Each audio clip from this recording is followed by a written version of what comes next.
Yun guys, magandang gabi. Gabi na ba? So dito pa tayo sa garden. Kakatapos lang din natin dilig, no? Tapos kanina may ginawa tayong paakyatan ng sitaw. So ito yung naging result niya. Diba? So actually di pa tayo tapos. Kasi mabagal tayong gumawa ng ganyan. Kasi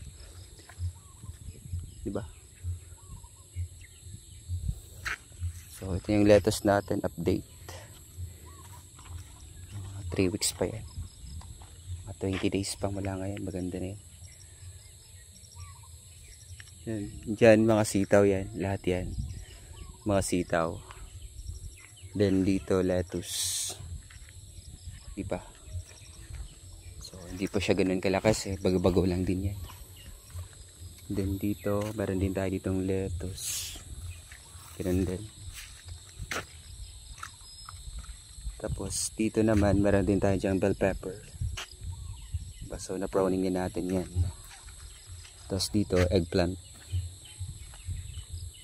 So meron pa tayo konting pipino dyan. May nakukuha pa tayo tag 4 na kilo, 3 kilo. Tapos dito naman is meron tayong watermelon sa baba. Then sa taas meron tayong patola. So mga gustong bumili ng patola, meron tayong available dito. Bukas makukuha na natin to. So PM nyo lang kung gusto ng patola para maibigay ko sa inyo, di ba? So 30 pesos lang per kilo sa patola. So yung eggplant natin namumulaklak pa lang, di ba? So may mga nauna tayo dito, may mga bulaklak na. So okay na yan kasi na pruning na yan. So gagawin natin is dilig-dilig na lang. Yun lang. Tapos meron tayong pipino dun na bagong tanim para hindi tayo mawala ng pipino. So yun yung ano natin, pinaka main product natin is pipino. Hindi tayo pwedeng mawala ng pipino dyan.